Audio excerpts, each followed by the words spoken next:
शुरू करते हैं हम लोग अपने उस मृदा के बारे में जिस मृदा के बारे में हम लोग को पढ़ना है। जिस मृदा के बारे में हम लोग को पढ़ना है वहां से शुरू करते हैं। तो जैसे कि हम लोग को पढ़ना है, यहाँ पे आपको दिखाई दे रहा होगा, हम लोग को पढ़ना है अपना, हम लोग को क्या पढ़ना है, तो हम लोग को पढ़ना है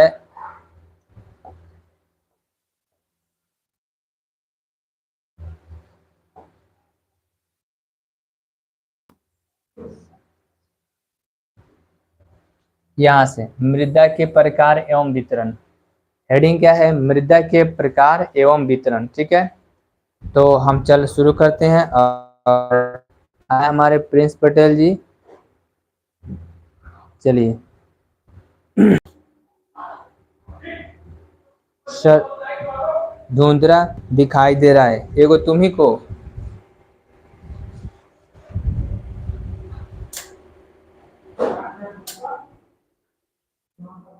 एक तुम्ही को दिखाई दे रहा है, बाकी लोग तो ठीक, कोई कुछ नहीं कह रहा है। थोड़ा धुंधला दिखाई दे रहा है तो क्वालिटी बढ़ा लीजिए, कितना बेर कहें।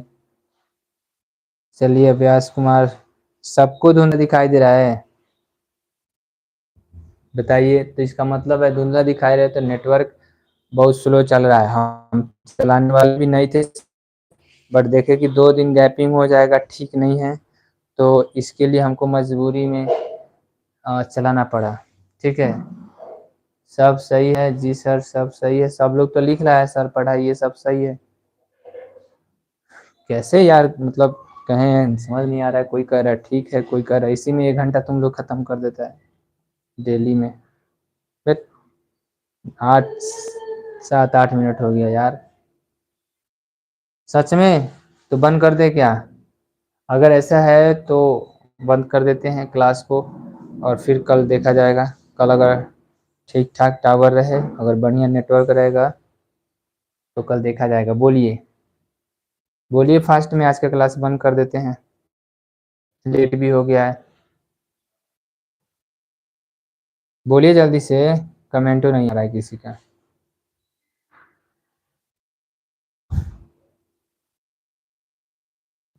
नहीं सर, अब कितना लोग लिख रहा है? नहीं सर, है लोग 3 या 4 आदमी सर। सोनू कुमार बंद हो जी। नहीं सर, पढ़ाइए, ठीक दिखाई दे रहा है सर, पढ़ाइए। अब बताइए, मतलब क्या ही तुम लोग कर रहा है, आगे पीछे घुमा रहा है। 5 मिनट ध्यान कर दिया, अब लग हम लोग कितना पढ़ लिए होते। चलिए, देख नहीं रहे हैं सिचुएशन डाउन है क्या? नेटवर्क भी अपने हाथ में थोड़े रहा है, सुअर है नेटवर्क भी। देखिए, हम लोग को पढ़ना है मृदा के प्रकार, प्रकार और वितरण। प्रकार का मतलब तो आप लोग जानते हैं कितने किस्म का होता है, कहाँ कहाँ है। वितरण का मतलब कितना दूर में कौन सा मृदा है, कहाँ है, कितने दूर में, कितना क्षेत्रफल करके रखा है, ये हम लोग करना है। ठीक है ठीक है ठीक है, हम के बारे में कुछ सोचते हैं, क्योंकि इसका खर्चा ज़्यादा है, अभी थोड़ा सा दिक्कत में है, तो समझ जाइए कि कुछ प्रॉब्लम है जिसके चलते झेल नहीं पा रहे हम। मृदा के प्रकार जो होता है, मृदा के प्रकार, तो ये मृदा के प्रकार और इसका वितरण जो है, बांटना, किस आधार पर बटाया है वो सब देखना है। ठीक है, वो हो सब देखना है। ठीक है, तो हम लोग देखेंगे मृदा के प्रकार में। कह रहा है भारत के ऊंचावच, ऊंचावच का मतलब उच्च भूमि, और फिर भू आकृति का मतलब आकृति कैसा है जमीन की, जैसे कैसा है ये देखना है। जलवायु और वनस्पतियों में पर्याप्त विविधता पाई जाती है हम लोग के देश में। हम लोग के देश में देखा जाए तो ऊंचावच, भू आकृति, जलवायु और वनस्पति, इन सभी किस्म में अलग अलग विभिन्नताएं पाई जाती है। विविधता का मतलब होता है बहुत प्रकार के, अलग अलग प्रकार के, विभिन्न विभिन्न प्रकार के, अलग अलग विविधता, मतलब सब में अलग अलग गुण हो ऐसे। और इस वजह से यहाँ 6 प्रकार के प्रमुख रूप से मृदा विकसित हुई है। कह रहा है भारत में, हम लोग के अपने देश में, इसी कारण से ऊंचावच के, भू आकृति, जमीन के देखभाल के, यहाँ के जलवायु मौसम के आधार पर, यहाँ पे पेड़ पौधों के, वनस्पतियों के आधार पर भारत में 6 प्रकार की मृदा का मतलब मुख्य रूप से बांटा गया, रखा गया है। तो ये जो 6 प्रकार है, ये जो प्रकार आपको दिखाई दे रहा है, यही 6 प्रकार पढ़ना है। और बात रही है, तो ये भूमि संसाधन जो है ना, मृदा में भूमि संसाधन, भूमि संसाधन की गुणवत्ता के आधार है, और फिर इसका वर्णन भी क्रमशः किया जा रहा है इन छहों का। ये छह जो आपको मुख्य रूप से दिखाई दे रहे हैं, इन छह मृदा का विकसित हुआ है, जिनका ये किस इनका हम लोग एक एक करके 6 मृदा के बारे में पढ़ेंगे, जहां से ये वन आपको दिखाई दे रहा होगा, एक यहाँ पे दिखाई दे रहा है। ठीक है, तो एक यहाँ पे दिखाई दे रहा है, तो इसको देखना है। सबसे पहले हम लोग इसको देखेंगे। ठीक, तो ये मृदा जो होता है ना, मिट्टी मृदा, ये किस प्रकार का मृदा है, कैसा। तो फर्स्ट में क्रमशः वर्णन करते जाएंगे, 6 अच्छे में पढ़ना है। तो सबसे पहले आता है जलोढ़ मृदा। जलोढ़ मृदा के बारे में समझिए क्या कह रहा है। तो 6 प्रकार की मृदा पढ़ना है, उसमें से हम लोग को पढ़ना है जलोढ़। तो आइए देखते हैं जलोढ़ के बारे में। कह रहा है यह मृदा भारत में विस्तृत रूप में, मतलब कि ज्यादा, विस्तृत का मतलब होता है ज्यादा ही कुछ फैला हुआ है, विस्तृत रूप में, विस्तृत रूप से फैली हुई है, और सर्वाधिक महत्वपूर्ण मृदा भी है, बहुत महत्वपूर्ण है अपने आप में। उत्तर भारत के जो पूरा मैदान होता है पूर्णतः जलोढ़ मिट्टी का ही निर्मित है। जलोढ़ मिट्टी आप समझ रहे हैं, जो हिमालय की 3 महत्वपूर्ण नदी एक प्रणालियों से, सिंधु, गंगा और ब्रह्मपुत्र, तीनों द्वारा लाए गए जलोढ़ के निक्षेप से बनता है। निक्षेप मतलब समझे, जो गाद बह के आता है, जो गाद बह के आता है नदी सन में, जो नदी होते हैं उस नदी में गाद बह के आता है, पानी के साथ एकदम गंदा गंदा पानी, एकदम बालू मिट्टी वाला पानी जो बह के आता है, उस पानी को कह रहा है कि ये जो तीनों नदियां हैं, सिंधु, गंगा और ब्रह्मपुत्र, तीनों ही बहुत बड़े हैं। आप शायद इनके बारे में जानते होंगे, तो आपको पता होगा कि ये बहुत ही बड़े बड़े नदियां जो यहाँ पे आपको दिखाई दे रहा है, जो आपको दिखाया जा रहा है, ये बहुत बड़ी बड़ी नदियां हैं। ठीक है, ये बहुत ही बड़ी बड़ी नदियां हैं जो आपको यहाँ पे दिखाई दे रहा है। चलिए देखते हैं।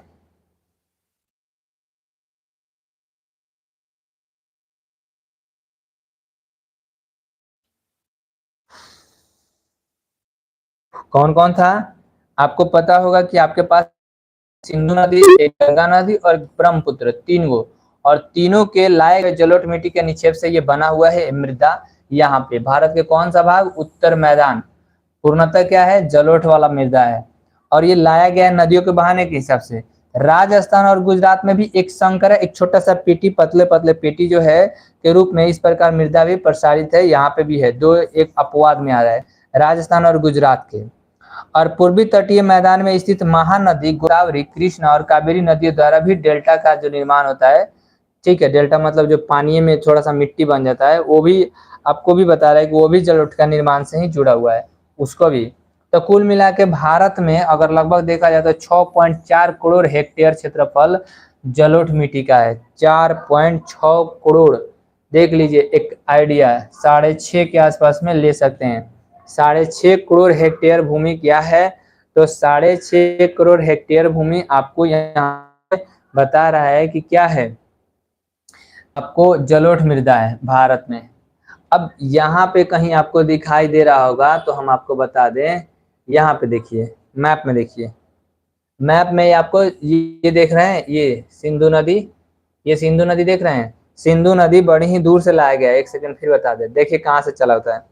सिंधु नदी आपको सिंधु नदी आपको चलता है कहाँ से, देखिए यहाँ से आया सिंधु की, यहाँ से सिंधु, ठीक है, सिंधु सिंधु सिंधु यहाँ से चलता है, यहाँ पे कैलाश पर्वत के आसपास से निकलता है, और यहाँ से आके यहाँ से सिंधु नदी देखिए कितना बड़ा है, और ये पाकिस्तान में होते हुए आके अरब सागर में गिरता है। यहाँ पे अरब सागर है, यहाँ पे गिरता है। ठीक, दूसरा देखिए, यही कैलाश पर्वत के नजदीक से आपको गंगा नदी निकलेगा। ठीक है, गंगा देखिए यहाँ पे उत्तराखंड से निकल के ऐसे आते हुए गंगा, गंगा देख रहे हैं, यहाँ पे यमुना से मिला, फिर जो एक गोमती है यहाँ से गंगा वही, और यहाँ पे आया, यहाँ से एक निकला गंगा, गंगा इधर जा रहा है, ये आके फिर इधर मिल जाएगा बहुत सारा सरदा, ये गंडक है, ये कोसी है, यहाँ पे ये आया इधर, यहाँ पे आया, देखिए अब यहाँ से बंगाल में जाएगा, फिर यहाँ से बंगाल का तो नहीं दिया है, बट समझिए कि यहीं पे आके गंगा का मुहान बनता है। ठीक है, ये जो है गंगा का मुहान बनता है बहुत सारा। तो क्योंकि ये बहुत बड़ा हो गया तो शायद आपको इतना पे भी दिखाई दे रहा होगा, जहां से हम सबको बता सकते हैं। यहाँ से यही था, आपको सिंधु नदी था, ये सिंधु यहाँ पे आया, यहाँ पे आया, हम लोग के कश्मीर से होकर निकलता है, देखिए कश्मीर से होके आता है, यहाँ से कश्मीर से घुसता है, यहाँ पे पाकिस्तान में चल गया, जो भारत का पहले से था। यहाँ पे अभी बताए हैं जो गंगा नदी है, यहाँ से निकलेगा, यहाँ से ऐसे ऐसे ये आया आपको गंगा, ये ऐसे आके ये गंगा का मुहान बोला जाता है। ठीक है। उसके बाद में जो ब्रह्मपुत्र है, यहाँ से इसका दूसरा नाम होता है यारलुंग जंग जंगबो जियांग, ये चाइना में इसका नाम है, ठीक है, अलग नाम है, चाइना में इसका अलग नाम है, चाइना में ये आपको अलग नाम से जाना जाता है, ये इसका नाम है। और फिर ये नदी जो है यहाँ से आते हुए यहाँ पे हम लोग का अरुणाचल प्रदेश में घुसता है, अरुणाचल प्रदेश से यहाँ आते हुए असम के रास्ते आते हुए यहाँ पे फिर गिर जाता है यहाँ पे। तो ये जो सारा पेटी हुआ, ये जो पेटी हुआ यहाँ पे जो दिखाई दे रहा है, सारा ये वाला जो मिट्टी लाएगा गाद यहाँ से, ये वाला जो ला रहा है, ये वाला उत्तर मैदान, ये वाला गंगा नदी ला रहा है, और ये वाला जो ब्रह्मपुत्र यहाँ से घुस रहा है, ब्रह्मपुत्र, सोचिए इतना मृदा जितना पेटी रंगे हैं। तो ये सब तो इसी का पार्ट हो जाएगा, ये सब समझिए इसी का पार्ट हो जाएगा, थोड़ा सा इधर उधर भी। तो ये वाला उत्तर भारत का एरिया जो हुआ, और ये वाला जो सिंधु नदी का हुआ, ये थोड़ा सा यहाँ पे है, ठीक। तो ये तो इधर का हुआ, ठीक, ये तो हम लोग के उत्तर भारत का हुआ, कृष्ण नदी। और ये आपको थोड़ा सा देखते हैं कुछ और, जो कुछ और नदी दिया था, चलिए हम बताते हैं। यहाँ पे आपको गुजरात दिखाई दे रहा है, गुजरात में और राजस्थान में एक छोटा सा पेटी इसमें बताया है, पता नहीं कहीं नहीं कहा है कोई कि हम डायरेक्ट इसको ले, बट हम ये मान के चलते हैं जो साबरमती नदी है, ये लूनी है, तो कुछ इसी के पेटी में होगा, छोटा सा संकरा पेटी है, छोटा सा संकरा, क्योंकि नदी के बहाव से बनना है ना, नदी के बहाव से इस मिट्टी को लाने में, नदी जब बहा के लाएगा उसी से बनना है, तो हम ये मान के चल रहे हैं कि इसी से बना होगा, ठीक है, हम ये मान के चल रहे हैं कि इसी से बना होगा। तो एक छोटा सा पेटी राजस्थान और गुजरात में भी है, जो आप देखे हैं बुक में, जिसको आप बुक में देखे हैं बाबू, देखिए यहाँ पे था, यहाँ पे राजस्थान और गुजरात, यही बता दिए। संकरा, संकरा मतलब पातरे दोगी टाइप के, जो हम लोग के गाँव में नहीं होता है, एकदम पतला सा रास्ता। महानदी गोदावरी कृष्णा और कावेरी, महानदी गोदावरी कृष्णा और कावेरी पे आते हैं, महानदी गोदावरी कृष्णा और कावेरी। अब आइए महानदी, ये इधर दक्षिण का है, महानदी कृष्णा, देखिए ये गोदावरी है, ठीक, यहाँ पे, ठीक है, गोदावरी यहाँ पे आया, कृष्ण यहाँ पे है, कृष्ण नदी यहाँ पे कृष्णा दिखाई दे रहा है, ये गोदावरी है। महानदी आपको, एक सेकंड, महानदी देख लीजिए, कृष्ण गोदावरी महानदी, और एक क्या था आपको, इसमें दूसरा नाम नहीं आ रहा है, कावेरी, कावेरी, चलिए झील का नाम दिया है, एक कावेरी नदी यहाँ पे है, सॉरी, देखिए यहाँ पे, देखिए यहाँ पे क्या है, ये हुआ आपको गोदावरी, ये हुआ आपको गोदावरी, आपको यहाँ पे महानदी मिल गया, कृष्ण मिल गया, और ये आपको मिल गया कावेरी। यही चार नदी इधर दिया है कि ये सब का भी पार जो है कुछ मामला में, ये जो है महानदी, ये सब जो बहा के लाता है ना, ये सब भी अपना जो है यहाँ पे भी मिलता है थोड़ा थोड़ा। कौन, जलोढ़ मृदा, कौन मृदा मिलता है, जलोढ़ मृदा मिलता है, आप लोगों को पता होगा, यहाँ पे पता है जलोढ़। और ये 6.5 करोड़ हेक्टेयर भूमि में फैला है, कितना में फैला है, 6.5 करोड़ हेक्टेयर भूमि में फैला है जलोढ़ मृदा। क्या आपको दिखाई दिया, सभी जगह को हम बता दिए हैं, पूरे फैला हुआ है। ये देखिए, अब इसमें आता है कि इसका गठन संगठन कैसे बना है, ताकत के रूप में, वो तो जगह था, हमने बता दिया। आगे बढ़ते हैं, देखते हैं जलोढ़ मृदा का जो गठन होता है, वो जलोढ़ मृदा में देखिए क्या क्या मिल रहता है, बालू होता है, सिल्ट होता है, मृतिका होता है, ये सब तीनों अनुपात में होता है। मृतिका मतलब मतलब कुछ मरे हुए सड़े हुए जीवों का जो बात होता है, शायद वही है, ठीक है। और सिल्ट पता नहीं, थोड़ा सा टाइट मिट्टी या फिर जो भी है, और बालू तो आप लोग समझते हैं, तीनों चीज का गठन होता है, विभिन्न अनुपात में होते हैं, पता नहीं कितने अनुपात में, अनुपात बताया रहा है, तीनों मिला के होता है। और इसका रंग देखिएगा तो हल्का सा धुंधला धुंधला से लेकर लालिमा लिए भूरे रंग का होता है। इस मिट्टी का रंग भूरे रंग का होता है, थोड़ा सा भूरे रंग का होता है, भूरा रंग आप समझते हैं ना, भूरा रंग जो भी है, ठीक है, तो भोर जैसे बोलते हैं तो भूरे रंग का होता है, ठीक है। इसमें धुंधला होता है, थोड़ा सा धुंधला से लेकर के ये लालिमा लिए हुए भूरे रंग का होता है। 3 चीज मिलाया होता है, बालू, सिल्ट और मृतिका। तो ये तो हुआ मिट्टी बना किस चीज से है। फिर कहा है कि इस मृदा के कण नदी मुहाने की घाटी में ऊपर और क्रमशः बड़े होते जाते हैं। कह रहा है कि ऊपर और क्रमशः बड़े होते जाते हैं धीरे धीरे। जैसे नदी घाटी से ऊपर जाइएगा तो इनका जो होता है ऊंचाई बढ़ने के साथ साथ ये मिट्टी के जो कण होते हैं जो मृदा का जो होता है थोड़ा सा मोटा होते जाते हैं, पहले पतला रहेंगे, धीरे धीरे मोटाई बढ़ते जाता है। तो ये आपको दिया, क्योंकि नदी का बहाव वाला चीज है, नदी से ऊपर जाइएगा ना, नदी से ऊपर जाइएगा तो ये आपको ऐसे दिखाया जाता है। मृदाएं जो होती हैं, मृदाएं इसकी मृदाएं जो होती है पर्वत पदीय क्षेत्र में बने मैदानों जैसे कि द्वार, चौर, तराई में आमतौर पर मिलती है। तराई की एरिया जो है, द्वार है, द्वार एक शब्द है, मैदानों से बने द्वार, चौर और तराई जैसे चीजों पर मिलती हैं। ठीक है, पर्वतीय क्षेत्र में, ये पर्वतीय क्षेत्र का नाम है। पर्वतीय क्षेत्र में द्वार जैसे हरिद्वार होगा, चौर का मतलब तो कुछ याद नहीं आ रहा है, और तराई एक समतल भाग है जो कि नेपाल की जो तराई एरिया बोलते, तराई मतलब एक प्लेन भाग होता है। ठीक है, पर्वत पहाड़ और वहाँ पे तराई जैसे भागों को रखा जाता है। ठीक है, पर कण जो होते हैं, मिट्टी के कण जो होते हैं, इनके कणों के अलावा, घटकों के अलावा कह रहा है, इनके कणों पर घटकों के अलावा, जो घटक यहाँ पे बताया था, उन घटकों के अलावा मृदा की पहचान इसके आयु से भी होती है। बताइए, इसमें आयु भी लिया है कि कितने पुराना मिट्टी है, कितना पुराना है। तो आयु के आधार पर जलोढ़ मृदा जो है उसके दो प्रकार होते हैं, एक पुराना मृदा और दूसरा का नवीन जलोढ़। पुराना ये होता है कि पहले नदी बहा के लाया था वो टाइम के, और नया बहा के लाया है वो टाइम के। ठीक है, और पुराने जलोढ़ मृदा में कंकड़ और बजरी, कंकड़ जो होता है मिट्टी में कड़ा कड़ा, जो थोड़ा थोड़ा बड़ा बड़ा साइज के जो होता है, वो आपको हो गया, ये हो गया अधिक होती है। कह रहा है कंकड़ और मिट्टी की मात्रा अधिक होती है और पुराना होता है, तो इसे हम लोग बांगर कहते हैं। बांगर के तुलना में नवीन जलोढ़ जो होता है उसमें महीन कण होता है। बांगर के तुलना में नवीन जलोढ़ जो होता है, जो नया होता है, उसमें महीन कण होते हैं, पतले पतले कण होते हैं, जिसे खादर कहते हैं।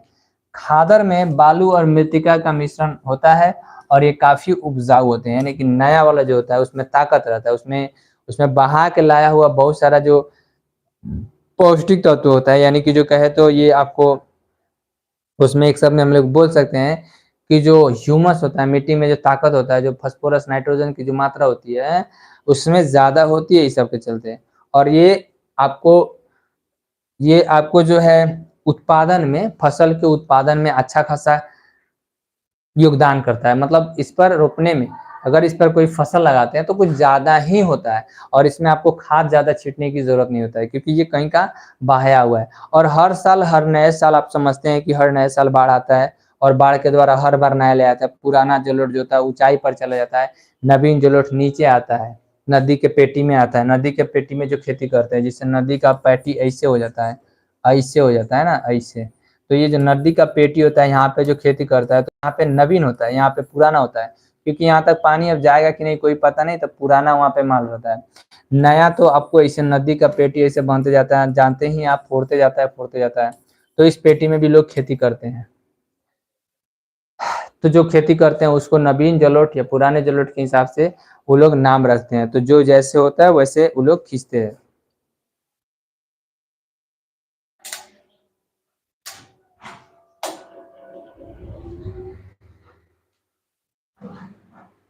तो ये हुआ उसका संगठन बारे में कि मिट्टी में कौन कौन से चीज होते हैं। मिट्टी को, जलोढ़ मिट्टी को किस कितने भागों में बांटा गया है। ठीक है, तो यहाँ पे दिया है। अब आता है इसमें पौष्टिक तत्व के जो मात्रा होते हैं वो क्या क्या होता है, और इसलिए ये क्यों हम लोग के काम लाए हैं। तो देखिए, ये जो मृदा आपको बता रहा है जलोढ़ मृदा, आप समझिए उसमें पोटास यानी कि पोटासियम, फास्फोरस यानी कि फास्फोरस, और चूना जैसे तत्वों की प्रधानता होती है, बहुत ज्यादा होते हैं। पोटास, फास्फोरस, नाइट्रोजन तो नहीं दिया है, जबकि इसमें नाइट्रोजन एवं जैव पदार्थों की कमी होती है। अब देखिए, नाइट्रोजन वाला चीज जब रोपिएगा तो नहीं होगा। देख लीजिए, उत्तर भारत में, यहाँ पे देखिए उत्तर बिहार में बालू प्रधान जलोढ़ को दियरा, दियरा भूमि कहते हैं, दियरा। यह मकई के लिए बहुत ही प्रसिद्ध है, विश्व के प्रसिद्ध है, पूरे विश्व में। एक आप जानते हैं ऐसा करके दिया है।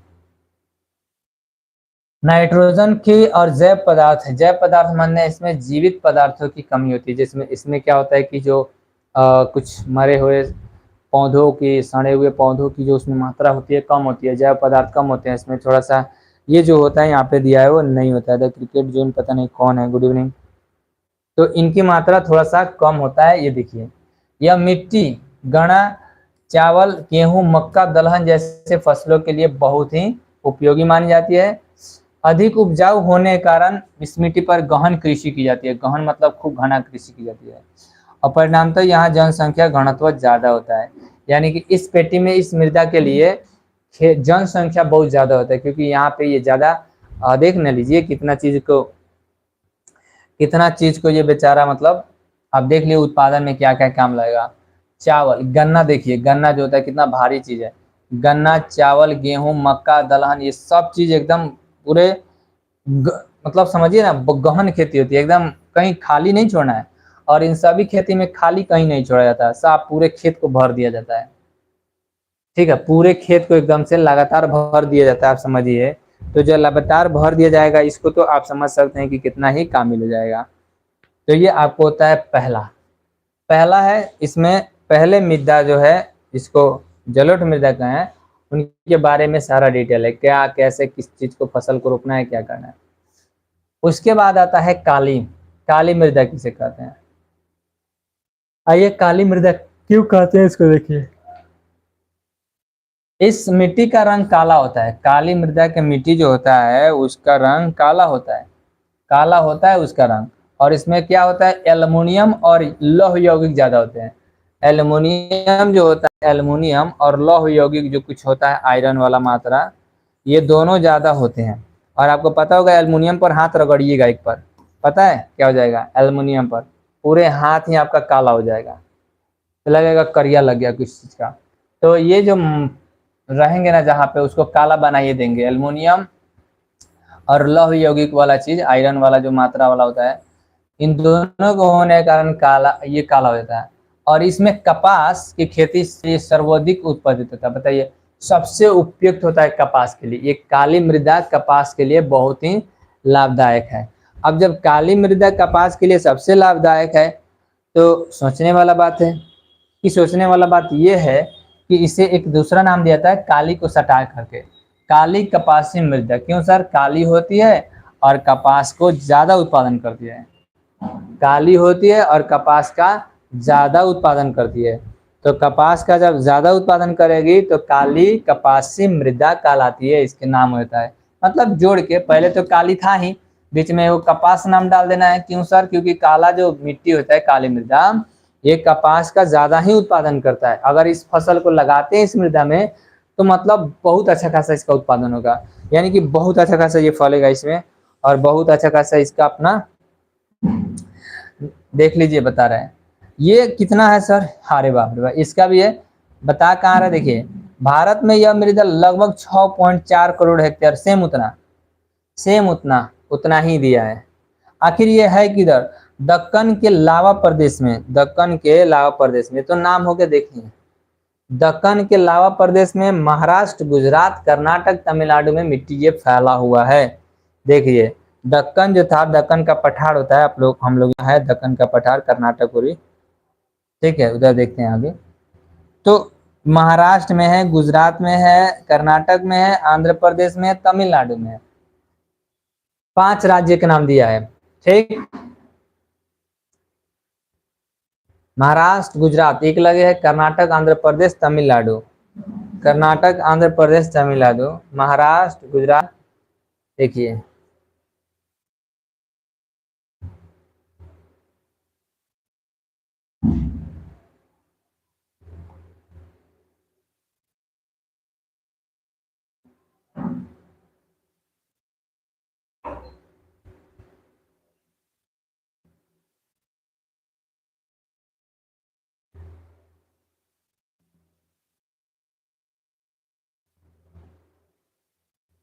ये हुआ आपको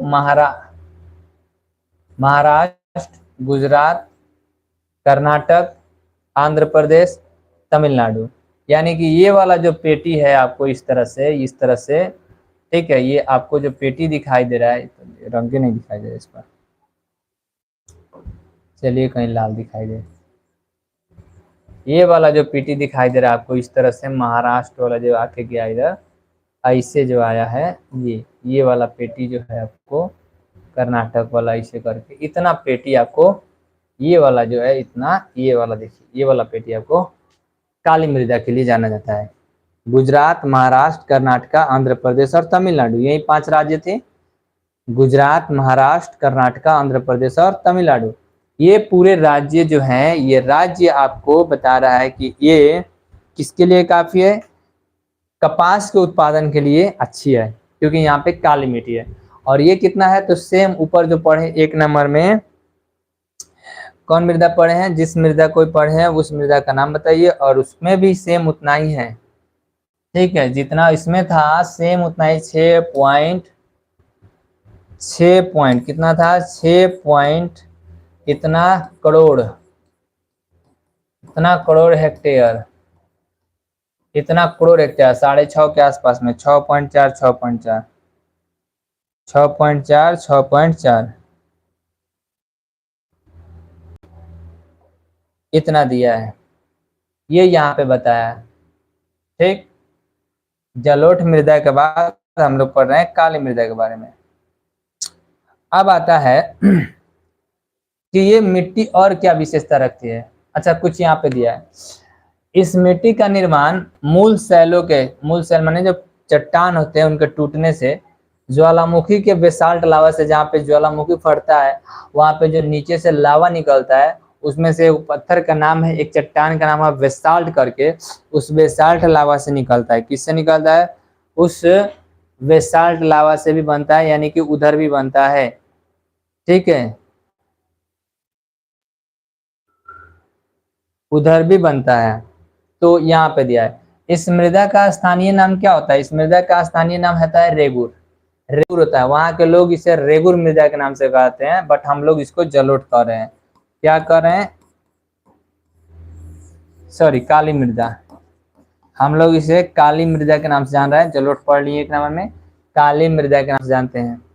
इस मिट्टी की और क्वालिटी, इस मिट्टी की सबसे बड़ी विशेषता है, सबसे बड़ी विशेषता है कि इसमें नमी धारण करने की क्षमता अत्यधिक होती है। नमी धारण का मतलब होता है कि वो मिट्टी पानी ज्यादा जुगा के रखता है। क्या, पानी को ज्यादा देर तक बचा के रखता है। इस मृदा में पौष्टिक तत्व कैसे होते हैं, कैल्शियम कार्बोनेट होता है, मैग्नीशियम होता है, पोटास और चूना जैसे पौष्टिक तत्व परिपूर्ण होता है, अच्छा खासा होता है। किंतु इसमें फास्फोरस की कमी होती है। किसकी कमी होती है, फास्फोरस नहीं होता है। शुष्क एरिया, यानी कि गर्म के मौसम में दरारें पड़ जाती है, कह रहा है शुष्क एरिया और गर्म मौसम में इसमें दरारें पड़ जाती है, फाड़ जाता है जमीन, और इसमें अच्छी तरह से वायु का मिश्रण हो जाता है। धरती फटता है, उसमें हवा खूब अंदर तक चला जाता है, हवा का जो उसमें होता है ना मौसम में, वायु अच्छी तरह से मिल जाती है उसमें जाके। गिल्ली होने के साथ साथ यह मृदा चिपचिपी भी होती है। गीला तो होता ही होता है, गील कर देते हैं तो, लेकिन ये सटने वाला होता है, चिपचिपा होता है। ठीक है, लगेगा इसमें पैर धस गया तो निकालने में एकदम पूरे पाकी पाकी सट जाएगा इसमें। तो ऐसा भी देखा जाता है कि ये मृदा एकदम से सटने वाला होता है, हाथ में लेके करिएगा तो पूरे हाथ में पोता जाएगा, एकदम सट जाएगा। तो कहीं ना कहीं ऐसा भी होता है। इसे आसानी से मतलब जोतना संभव होता है, पूरे फार्म में एकदम लपटा जाएगा। हाँ, मानसून के प्रथम बौछार में, जब मानसून आता है, जब मानसून लौटता है बारिश में, हम लोग बाढ़ में पड़े हैं, बाढ़ सुखाड़ में, कि मानसून से ही बारिश होता है। तो जब मानसून आता है ना, जब मानसून आता है तो मानसून के टाइम में प्रथम बौछार में शुरू में एक बारिश जो होता है, फर्स्ट बारिश में, उसमें ही इसमें जोताई कर दिया जाता है ताकि वर्षा ज्यादा ना हो। और कम वर्षा वाले क्षेत्रों में भी अत्यधिक अक्षीकृत होने के कारण ये क्या होता है, बिना सिंचाई के भी कपास की खेती के लिए बड़ी उपयुक्त मिट्टी है। बताइए, बिना सिंचाई के, ज्यादा सिंचाई करने की जरूरत नहीं है। यहाँ बिना सिंचाई का मतलब ये नहीं कि साफ पानी नहीं पटाना है, बहुत कम से काम चल जाएगा, ये बताया जा रहा है। बहुत कम में से कम पानी में इससे काम चल जाएगा, ये बताया जा रहा है यहाँ पे। तो फिलहाल गलती से ये ना सोचे कि पानी पटाना ही नहीं पड़ेगा, यहाँ पे कुछ थोड़ा सा कम में लेकर के चलाया जा सकता है काम।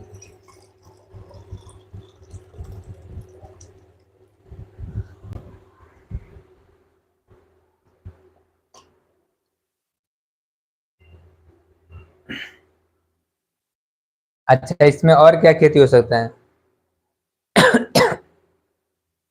कपास तो होता था ना, कपास, कपास के लिए तो ये तो मतलब अच्छी बात है।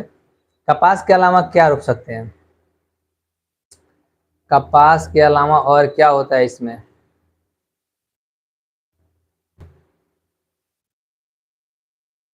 कपास के अलावा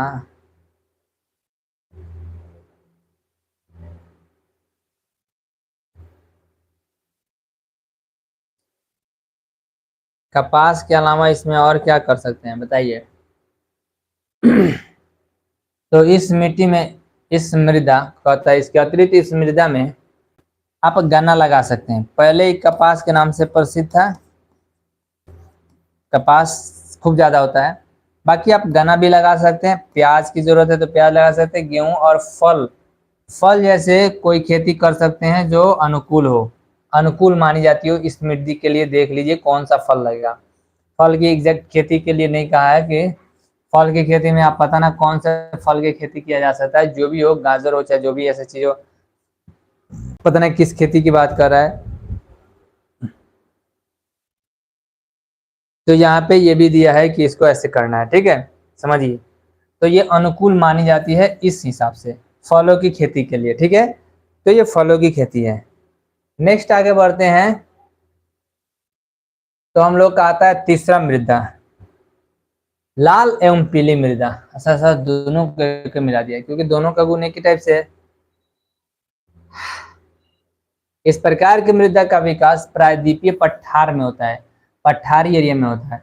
पूर्वी और दक्षिणी हिस्से में रवेदार, पूर्वी हिस्सा और दक्षिणी हिस्सा में हम लोग के भारत के अग्नीय चट्टान है। एक चट्टान का प्रकार है अग्नीय चट्टान, ठीक है। इसके द्वारा, अग्नीय चट्टान द्वारा सामान्यतः 100 सेंटीमीटर से कम वर्षा वाले इलाकों में हुआ है। जहाँ पे 100 सेंटीमीटर से कम वर्षा होता है वहां पे लाल एवं पीली नाम के, जो आपको दिखने में पीला टाइप का दिखाई देगा या थोड़ा सा लाल दिखाई देगा, पीला दिखाई देगा या फिर लाल दिखाई देगा, दो कलर आपको दिखाई देगा, पीला या लाल, पीला दिखाई दे या लाल दिखाई दे, ऐसा क्षेत्र में होता है। अच्छा, इसका क्या कारण है कि ऐसा होता है? तो इस मृदा में लौहांश, लौहांश माने लौह का अंश, लौहांश का मतलब होता है लौह का अंश, लोहे की कमी, लौहांश माने लोहे की कमी होता है, मतलब आयरन, Fe, आयरन की कमी होती है इस मिट्टी में। आयरन ज्यादा मात्रा में नहीं होता, आयरन वाला ये बताया इसको, अभी पढ़े हैं जिसको, ठीक है। काला मृदा, एल्युमिनियम और आयरन ज्यादा होता है इसमें, एल्युमिनियम और आयरन की मात्रा ज्यादा होता है, एल्युमिनियम और आयरन की मात्रा उसमें ज्यादा होता है जो पड़े हैं काली मृदा में, जिसे रेगुर भी कहता है। इसमें तो हम लोग देख रहे हैं कि ऐसा है। जल योजन के पश्चात यह मृदा पीले रंग की हो जाती है। बताइए, पहले तो आपको लाल दिखाई देगी, लेकिन ठीक है, लौ नहीं रहने के कारण, लेकिन जब आप इसमें पानी पटा दीजिएगा, ठीक है, जब इसमें पानी डाल दीजिएगा आप,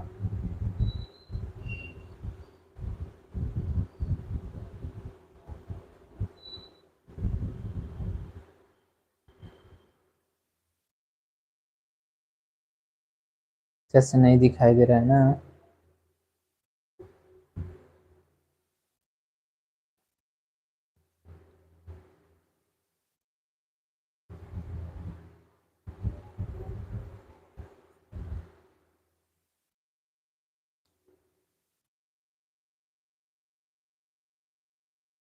अच्छा इसके बारे में देखा जाए अब। तो कह रहा है कि ये लाल होता है पहले दिखने में, लेकिन इसमें जब पानी आप डाल दीजिएगा तो उसके पश्चात ये बाद में धीरे धीरे पीले कलर का हो जाता है। मूल रूप से इसमें ग्रेनाइट नीस जैसे कि रवेदार आग्नेय चट्टान के विघटित एवं रूपांतरित होने से बनते हैं। कह रहा है एक ग्रेनाइट नाम के पत्थर आता है, मिट्टी आता है ग्रेनाइट, और नीस नाम के भी आता है, नीस नाम के, ये दो मिट्टी हैं जो इसमें रवेदार चट्टान आते हैं। इनके विघटित होने से, यानी कि इनके टूटने से ये बनता है, या फिर इनके रूपांतरित होने से, बदलने से बनता है।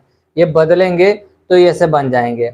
और भारत के कुल कृषि भूमि में इसका 7.2 करोड़ हेक्टेयर भूमि इसी में पाया जाता है। बताइए, सबसे ज्यादा तो ये है।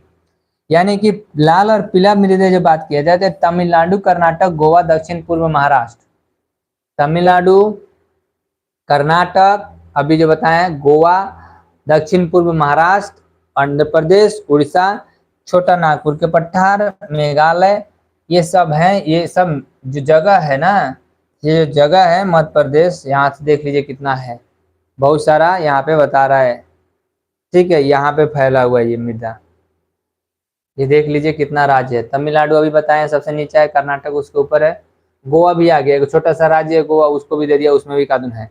आंध्र प्रदेश था, उड़ीसा, छोटा नागपुर के पठार, अब मेघालय, 2-3 गो नया राज्य आ गया इसमें। उसके तुलना में, इसके तुलना में वो अभी जो पढ़े हैं उसके तुलना में नाम है जलोढ़ मृदा उसमें।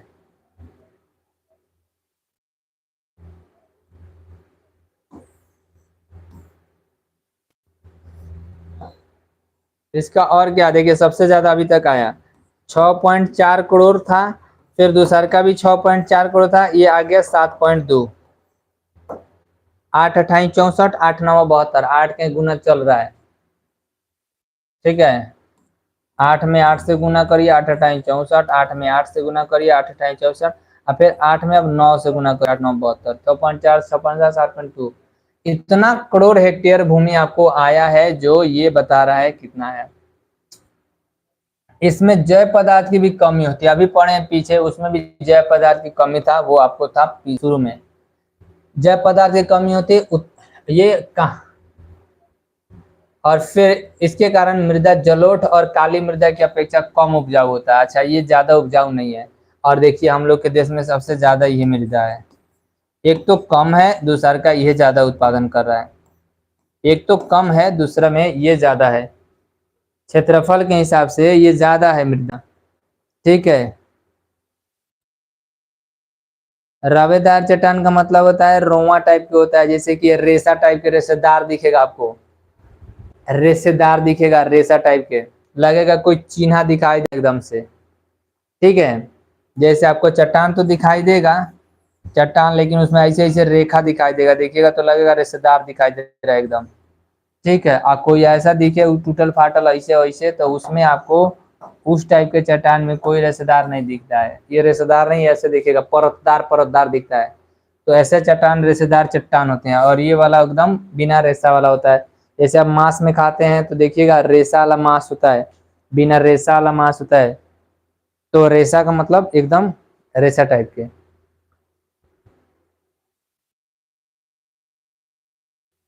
लेकिन एक चीज ध्यान दीजिए कि ऊपर जो पड़े हैं ना, उसके तुलना में बड़ा कम उपजाऊ है।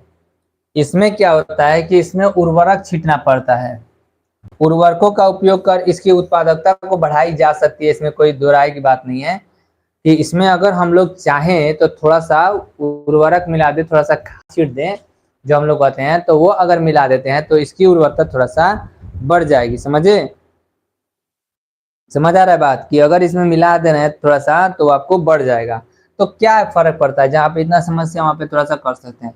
ये चावल के लिए, देखिए ये चावल के लिए, ज्वार बाजरा के लिए, मक्का, मूंगफली, तंबाकू और फल के उत्पादन किया जाता है इससे। देख लीजिए, ये दक्षिण पश्चिम में सब चले गए ना, सभी देश दक्षिण पश्चिम में थे राज्य, जितना भी राज्य देख रहे हैं, देख लीजिए मेघालय है, मेघालय, छोटा नागपुर के पठार है, उड़ीसा, आंध्र प्रदेश से सब दिखाई दे रहा है आपको, देखिए हम बता रहे हैं,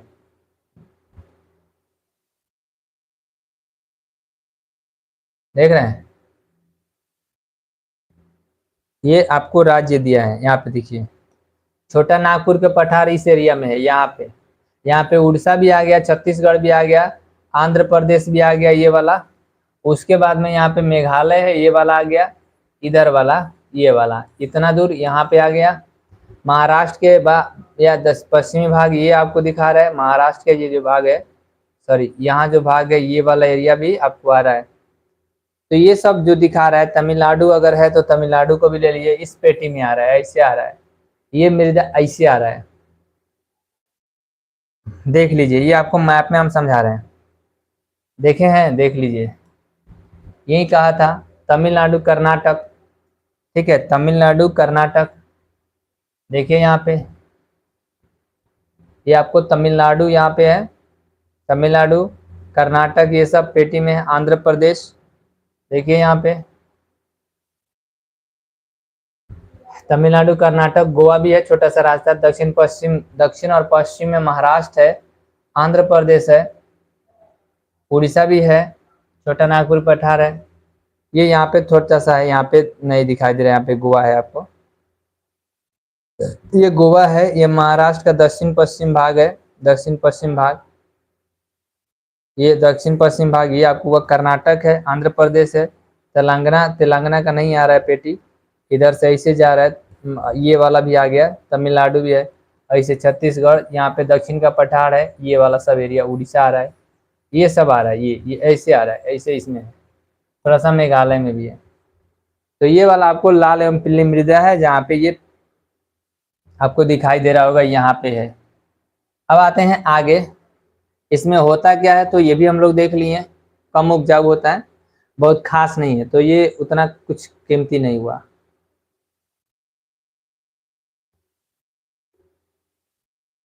अब आते हैं लेटेराइट, चौथा।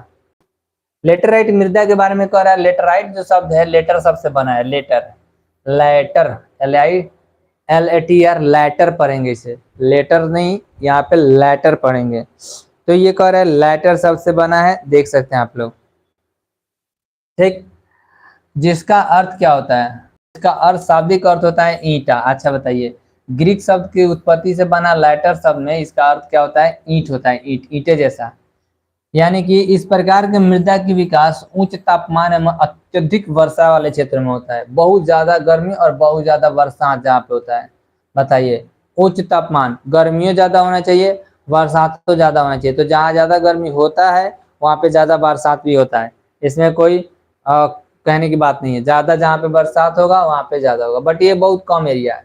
भारत में इस मृदा का विस्तार मात्र 1.3, बताइए कितना घट गया हो, 6.4, 6.4, 7.2, 1.3, बताइए एक के बार कितना छोटा हो गया, बहुत कम हो गया।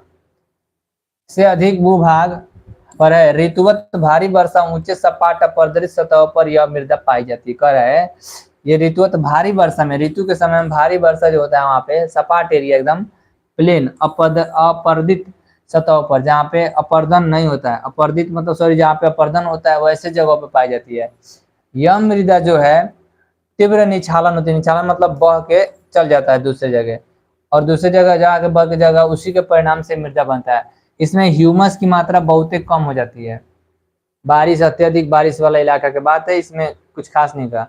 अत्यधिक तापमान के कारण जैविक पदार्थों के अपघटित होने से वाले बैक्टीरिया इसमें नष्ट हो जाते हैं। बताइए, जैविक जैविक पदार्थ को अपघटित करने वाला, यानी कि जो मिट्टी में जैविक पदार्थ होता है, जो सड़ाने वाला चीज होता है, वो सड़ाने वाला चीज ही खत्म हो जाता है। माने जिस बैक्टीरिया का काम है पदार्थ जो धरती पर गिरा उसको सड़ाने का काम है, खेत में जो जो चीज हो रहा है, जैसे कि कुछ पौधा, कुछ छोड़े हुए कचरा जो होता है उसमें, खेती का सामान का, वो जो आपको उसमें होता है, वो उसको सड़ाने के लिए एक बैक्टीरिया किस्म का होता है। तो वो बैक्टीरिया नहीं होता है, देखिए यहाँ पे बैक्टीरिया नहीं होता है, ठीक है, आपको बैक्टीरिया यहाँ पे नहीं होता है, तो बैक्टीरिया नष्ट हो जाता है। तो बताइए क्या वो मिट्टी में ताकत होगा? नहीं। जिस मिट्टी में जैविक घटक को, जिस मिट्टी में जैविक घटक को विखंडित करने के लिए, तोड़ने के लिए, अपघटित करने के लिए उस बैक्टीरिया नहीं है, समझिए वो नहीं होगा एकदम, वो मिट्टी एकदम बढ़िया क्वालिटी की मिट्टी नहीं कहाएगा, क्योंकि जब जैविक चीज ही नहीं रहेगा तो समझिए कुछ नहीं होगा। इसका अवक्षयन के कारण अवक्षय हो जाता है, एकदम दहा हुआ के लेटराइट मृदा कठोर बन जाती है, क्योंकि ऊपर वाला परत जो है खत्म होते जाता है।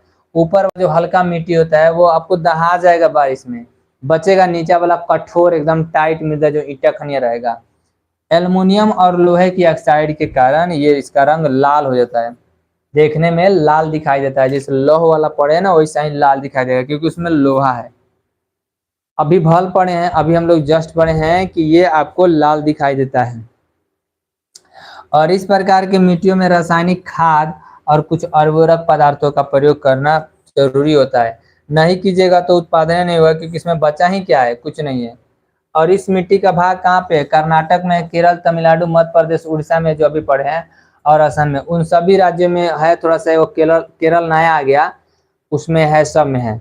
पहाड़ियों में लेटराइट मृदा का विस्तार मिलता है। पहाड़ी में इसलिए मिलता है कि पहाड़ जब बारिश होता है तो पूरे छहल जाता है, उस पर के जो जो मिट्टी होता है ऊपरी परत, वो ऊपरी परत पूरे दहा करके बह करके चला जाता है दूसरी तरफ।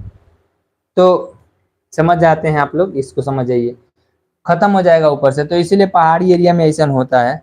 कर्नाटक, केरल और तमिलनाडु जैसे राज्य जो हैं, ये मृदा संचारण के तकनीकी के सहारे चाय और कहवा का उत्पादन किया जाता है। बताइए, वो ऊंचाई पर है, ठीक है, ये सभी लोग का जो एरिया है ढलानी एरिया, ऐसे ये वाला मृदा, तो खास करके कर्नाटक जो राज्य आप देख रहे हैं, कर्नाटक, केरल और तमिलनाडु जैसे राज्य क्या करते हैं, चाय और कॉफी का उत्पादन कर लेते हैं इसमें। तमिलनाडु और केरल और आंध्र प्रदेश जो बता, फिर से तमिलनाडु, यही तमिलनाडु चाय कॉफी में था, फिर से तमिलनाडु आया जो काजू की खेती करता है। ठीक है, आंध्र प्रदेश, 3 गो राज्य इसमें आ गया, तमिलनाडु, आंध्र प्रदेश और केरल, जो 3 राज्य बचा, ये काजू का उत्पादन कर लेते हैं। अच्छा, 2 गो राज्य इसमें से कॉमन आ गया, तमिलनाडु, केरल, इसमें कर्नाटक हट गया, तो कर्नाटक के जगह पर आंध्र प्रदेश आ गया। 3 गो राज्य में, 6 राज्यों में इसका विस्तारण है, 1 2 3 4 5 6। ठीक है, असम का दिया ही नहीं है,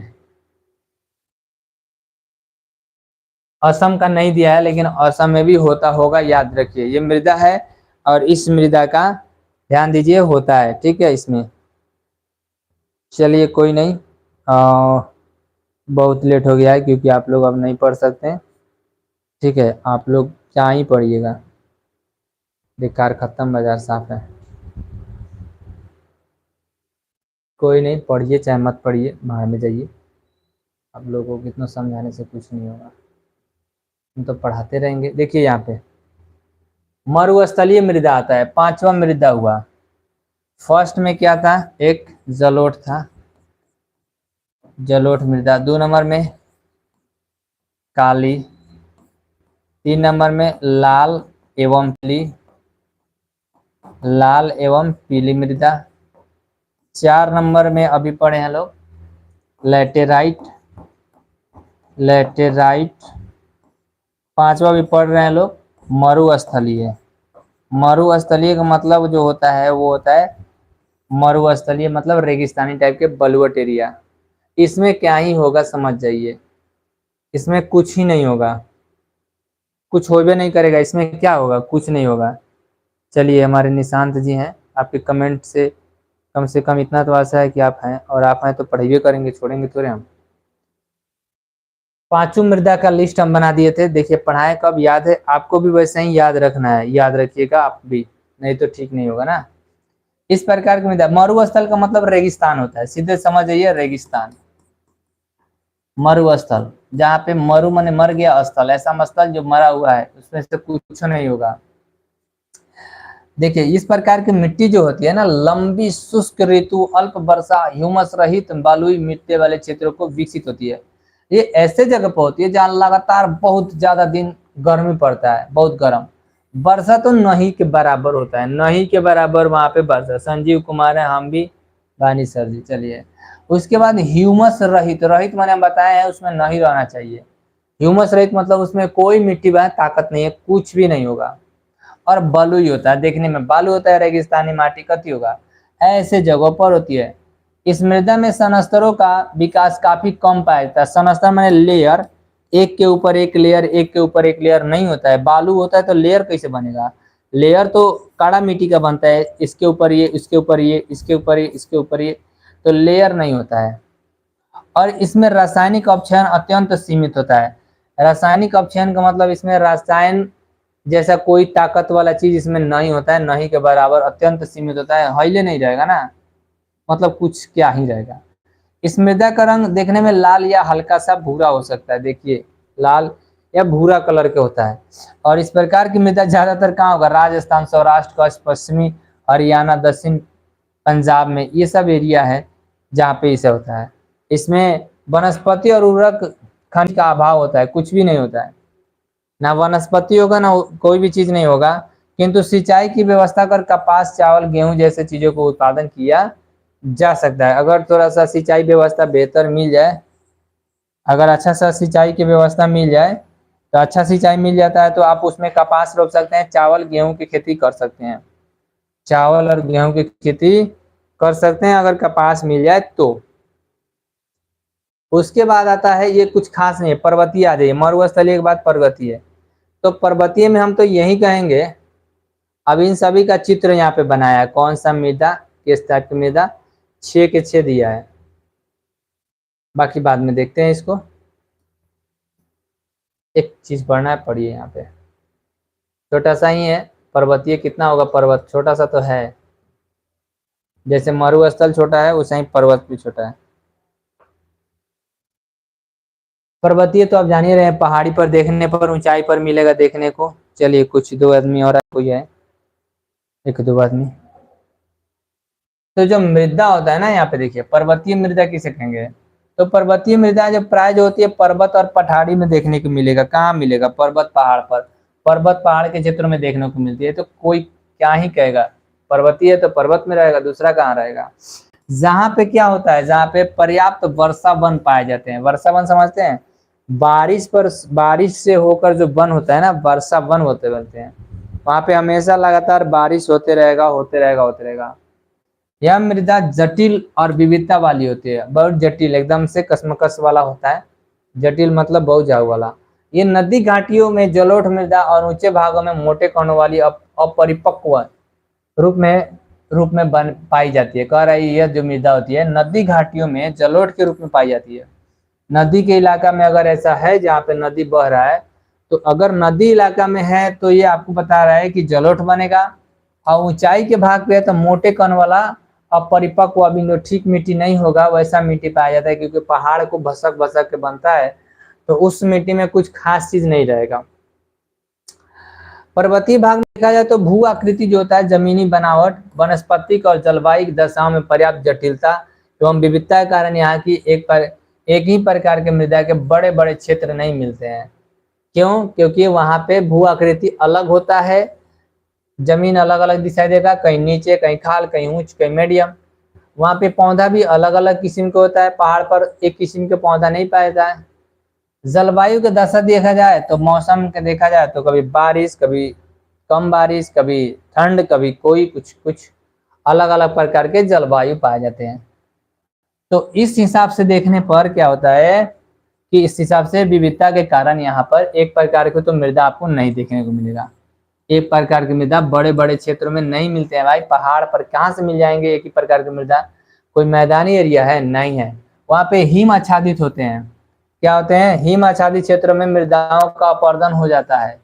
हिम आच्छादित मतलब लगातार ज्यादा बर्फ जमे रहे, जिस मिट्टी पर ज्यादातर बर्फ जमे रहे उसे हिम आच्छादित कहते हैं ना। हिम आच्छादित माने हिम से तोपाया हुआ, ढका हुआ। आच्छादित का मतलब होता है ढका होना। तो हिम आच्छादित का मतलब होता है हिम से ढका हुआ, यानी कि बर्फ से ढका हुआ। और ढके होने के कारण मृदा का अपरदन हो जाता है। अपरदन का मतलब दूसरे जगह पे चला जाता है, खत्म हो जाता है। ये अम्लीय हो जाता है, अम्लीय और ह्यूमस के रहित होता है। इसमें ह्यूमस तो हिले नहीं रहेगा, प्लस ये अम्लीय हो जाता है। दोनों नहीं होता है, ना अम्ल होता है मिट्टी में थोड़ा सा भी, और ना ही ह्यूमस होता है। तो ह्यूमस तो जरूरी है किसी भी चीज है। लेकिन नदी घाटी के निम्नवर्ती क्षेत्रों में, निम्नवर्ती माने नीचे के क्षेत्र में, नदी घाटी जो है, नदी के घाटी यानी कि नदी के पेटी बोलते हैं, नदी के पेट बोलते हैं। विशेषकर नदी सोपानों में, जलोढ़ पंखों में ये मृदा उपजाऊ हो जाती है। अब ये मृदा जो होती है पर्वतीय मृदा, तो नदी जो यहाँ पे नदी जो होता है ना, नदी के सोपान एक शब्द दिया, पता नहीं क्या है। तो नदी सोपान जो शब्द दिया उसमें जलोढ़ पंखों के रूप में, पंख समझते हैं, पाखी के रूप में, पंखों जैसे दिया है, जलोढ़ पंखों के रूप में होते हैं। और ये वहां पे मृदा जो होता है उपजाऊ हो जाता है। वहां पे मृदा उपजाऊ हो जाता है। बाकी दूसरे जगह अगर पर्वत पर रहे तो उपजाऊ नहीं होता है। पर्वत पर बारिश के चलते बहुत सारा दिक्कत है, तो वहां पे नहीं होता है और यहाँ पे होता है।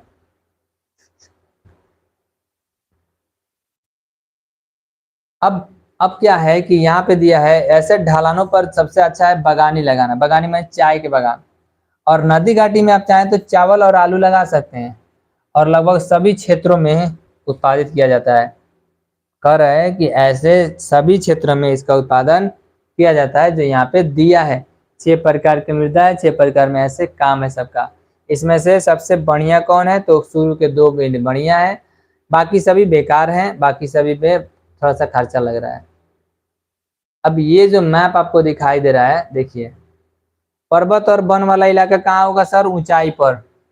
पर्वत और वन कहाँ पे होता है? ऊंचाई पर। जहाँ ज्यादा बारिश होगा वहां ज्यादा बड़ा वन होगा, पर्वतीय वन होगा। और पर्वतीय वन आपको यहाँ पे आता है। तो याद रखिए हम लोग जो कश्मीर वाला इलाका है, जो कश्मीर वाला इलाका है वो कश्मीर, अब तो यहाँ पे कश्मीर थोड़ा सा है, बाकी सब लद्दाख हो गया है। मतलब पहले के नक्शा है तो ये कश्मीर पूरा ऊंचाई पर है, यहाँ पे बारिश होता है ठीक ठाक, और भी बहुत सारा बारिश हुआ। इस साल भी रिपोर्ट में देख रहे हैं, कुछ पता लगा वहाँ पे कुछ लड़के गए हैं बता रहे हैं कि एकदम लगातार बारिश हो रहा है, बहुत ज्यादा बारिश हो रहा है, देख लीजिए। यहाँ पे थोड़ा सा है, आपको यहाँ पे पर्वतीय बन है, यहाँ पे पर्वतीय बन है, जो वन है पर्वतीय बन है, यानी कि यहाँ पे जो जो बताया जा रहा है वही खेती करना पड़ेगा। ये आपको अरुणाचल प्रदेश है, ठीक है, तो वहां पे आपको बताया है। तो ये थोड़ा सा हुआ। उसके बाद जलोढ़ मृदा कहाँ है, देखिए जलोढ़ हम लोग 2 नंबर में पढ़े हैं, सॉरी फर्स्ट में पढ़े हैं जलोढ़। और ये था, आपको बता दें कि ये आपको बता दें, यहाँ से ब्रह्मपुत्र जब नदी निकला था ऐसे आके जो प्रवेश किया था ब्रह्मपुत्र, तो ऐसे आके गिरा था। इधर से आपको आया था गंगा के घाटी, तो ये आया था गंगा नदी। ये आपको ब्रह्मपुत्र है, ब्रह्मपुत्र, ये गंगा है इसका। तो इसका पेटी हम ऐसे बनाए थे, इसकी पेटी, और यहाँ पे इसकी पेटी, और यहाँ पे है, यहाँ से निकला है आपको, आया है इस तरह से पाकिस्तान में सिंधु नदी। तो सिंधु तो छोड़िए, क्योंकि ये तो भारत में है नहीं, छट गया, तो इसको छोड़िए। तो ये वाला पार्ट जो है आपको गंगा का पट्टी है, तो यहाँ पे जलोढ़ मिट्टी ज्यादा है। और इसका कुछ छोटा छोटा भाग इधर देखे थे, राजस्थान में दो नदी था, जो देखिए ऐसा ही बनाए थे हम। ये नदी भी आपको थोड़ा सा ला रहे हैं, तो थोड़ा सा इधर था राजस्थान और गुजरात में, इधर भी ये था। तो ये जलोढ़ मिट्टी है। फिर यहाँ पे जलोढ़ मिट्टी जो नदी के किनारे था, यहाँ पे थोड़ा सा 2-4 गो नदी, कृष्णा कावेरी जो क्या था लोग, उन सभी के चलते भी यहाँ पे जलोढ़ मिट्टी आ रहा है। लाल और पीला मृदा का देखा जाए तो ऐसा लाल और पीला मृदा था। और आपको पता है कि हम ऐसे रंगे थे, यहाँ पे थोड़ा सा ये पूरा रंगे थे, यहाँ से रंगे थे, ये पूरा रंगे थे, ऐसे थोड़ा सा यहाँ पे रंगे थे। तो ये भी थोड़ा सा बता रहा है पूरा असम का भाग, मेघालय। तो ये भी आपको जलोढ़ मृदा का ही रूप है।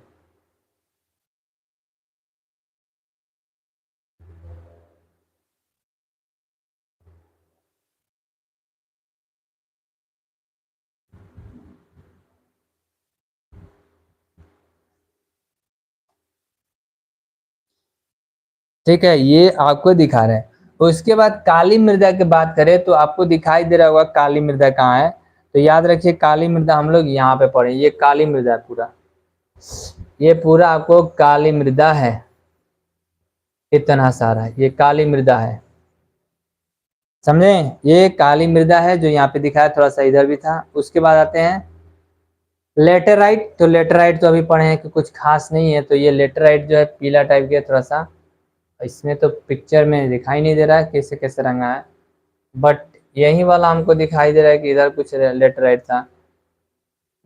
और उसके बाद में ये रेगिस्तानी वाला इलाका भी इसी में आएगा। तो लेटेराइट और रेगिस्तानी में कुछ खास पिक्चर से समझ नहीं आ रहा है, पिक्चर अपना ओरिजिनल बुक में देखिएगा। अब यहाँ पे देखिए,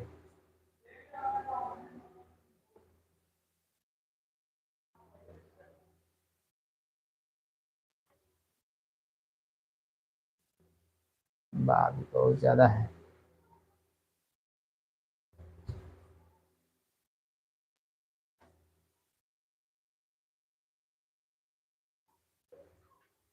चलिए, तो इतना ही रहने देते हैं, फिर आगे देखा जाएगा। कल लेट हो गया था थोड़ा सा, इसलिए अब रहने देते हैं, बाकी कल देखा जाएगा। एक क्लास और में ख़त्म हो जाएगा ये, एक क्लास और चलाएंगे लोग तो ये कल ख़त्म हो जाएगा। ठीक है, तो कल देखते हैं। आज लेट हो गया था, इतना ज़्यादा काम है, इतना ज़्यादा काम है कि समझिए कि समझ नहीं आ रहा है, इतना ज़्यादा काम है। इसी तरह से लग रहा है दिन इतना छोटा पड़ जा रहा है कि क्या ही क्या, एक एक चीज़ के लिए मेंटेन। तो चलिए आज रहने दीजिए, फिर कल से पढ़ाएंगे। आज हार भी गए, एकदम थक गया पूरा, आज समझ नहीं आ रहा। चलिए, गुड बाय, गुड नाइट। फिर कल इसका बाकी पार्ट निकाल देंगे हम लोग, बिल्कुल पढ़ेंगे और अच्छा से पढ़ेंगे कल भी। ठीक है, अब कल ही मिलते हैं, देखते हैं। चलिए जी sir, good night, good night, good night, फिर कल मिलेंगे।